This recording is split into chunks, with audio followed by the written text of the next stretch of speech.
Well, I got something to show you guys.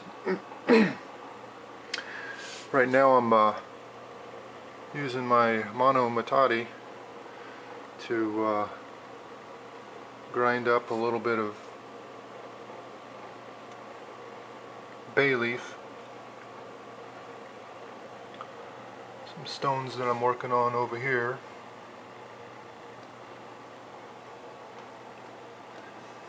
Did some flint knapping.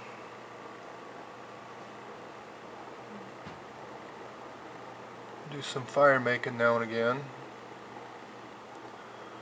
But what I wanted to show you is this right here.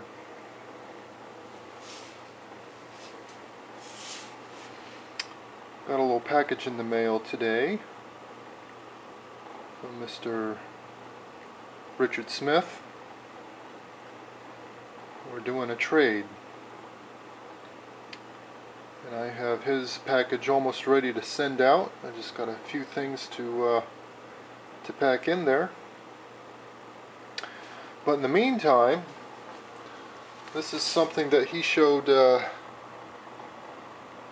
his videos, and I was curious about some of the items, and so here they are. Came with a little note. It says, "I hope you can use this material." I put in a few crystals. It says that one of them looks worked. And I think those are the crystals that he got from that particular site that he was at. That they only came from that site. So some nice quartz crystals there. He also said there's a small piece of amber. So there it is. Probably with a 60 million year old bug in there or something like that, right? He said that there's a scraper or a quartz celt, and that looks like this guy right over here to the right. And there's another nice piece of quartz right there.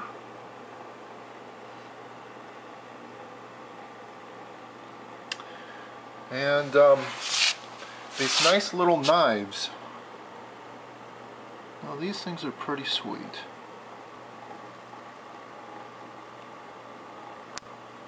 Now let's see if I can't pull these things up and we'll have a look at them. I think I can use these in some of my fire making videos to cut the notch.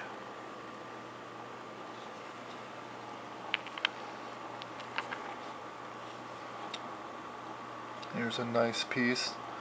Too bad it's busted in half, but boy, that thing would have been a big guy. But it's definitely still useful. And this sweet little knife right here, at the end it looks like it's busted, but if it is busted it looks like an ancient break. But it's been knapped right here so that there's a piece of material taken from the edge. I would be willing to bet that that was perhaps broken and then it was made this way to continue using it without that sharp edge down there cutting the user of the blade.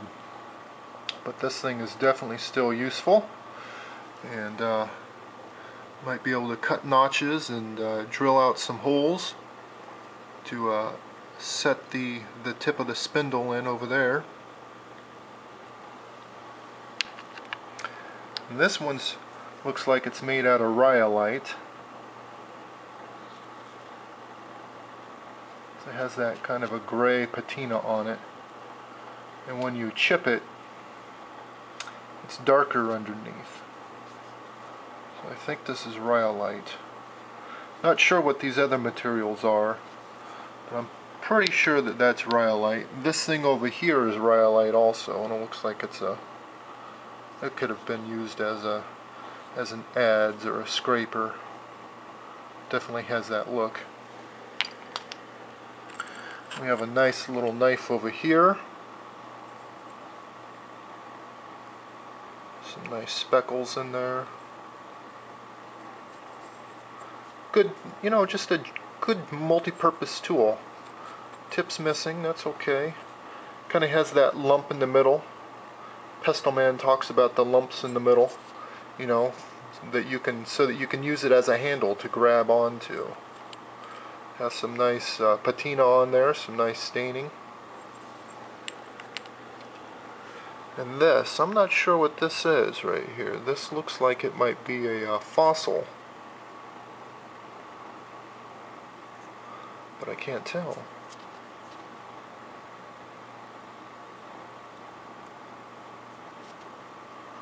But even that has a nice tip on it that this could be a useful tool also.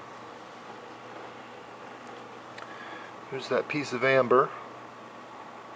Almost looks like it was drilled right there, but I think it's just a bubble. And there's my 60 million year old bug right there. You see that little black speck? See if I can pull out some DNA, right? So this is pretty cool. Nice little chunk of amber, pretty lightweight, nice polished piece. Somebody must have really, you know, taken care of this piece to really give it this kind of polish and this look.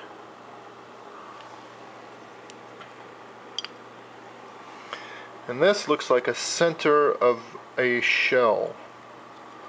There's a little bit of markings over there. You'll have to explain what those markings are. But see, there's some dirt still stuck in there.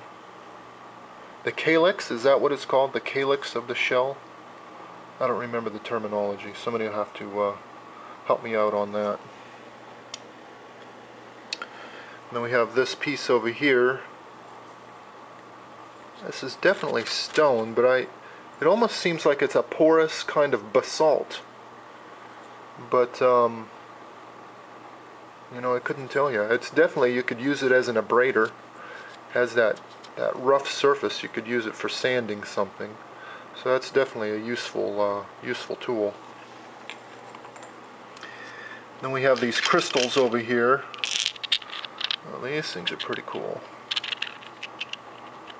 Yeah, if you know where to look, sometimes you can find crystals, but I have yet to figure out where they're found in my area. Some nice pieces.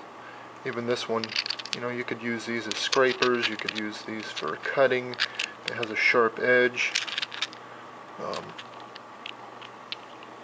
Because they're pretty hard. Pretty hard material.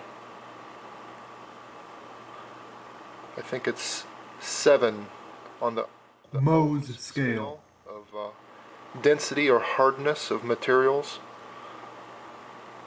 Diamond being number 10, being the hardest. And this is, I think, quartz crystals are 7. So that one has a nice little tip on there, you know. Still useful. And this piece of quartz looks like it was used for something. Hard to nap quartz. Some of you guys know that. I have yet to even try napping this stuff.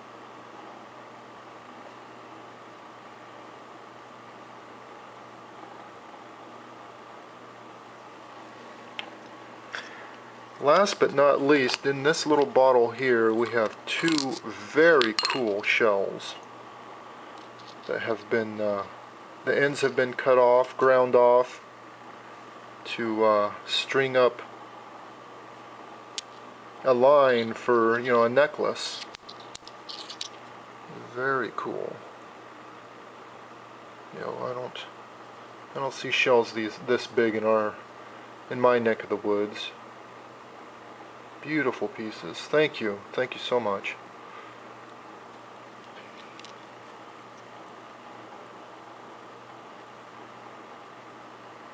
Nice, nice, nice.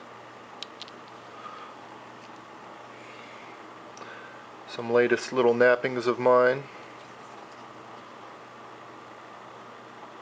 Not all knives and arrowheads and stuff have all the cortex taken off. You do realize that. You know, sometimes you find pieces that have cortex still on there. So it doesn't take from any kind of value or perfection. It's just there as character. So sometimes it's nice to leave a little bit of cortex.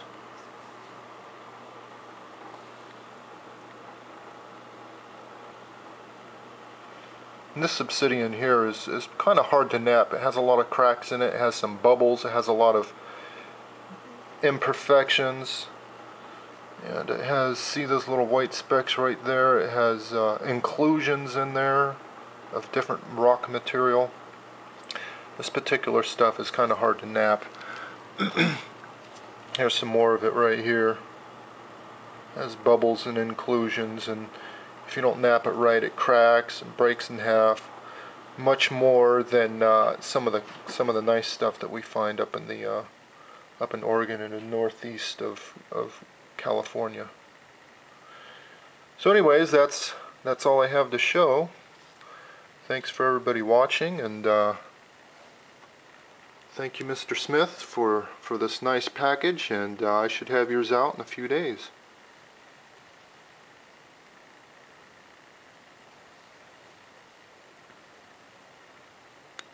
And that's it.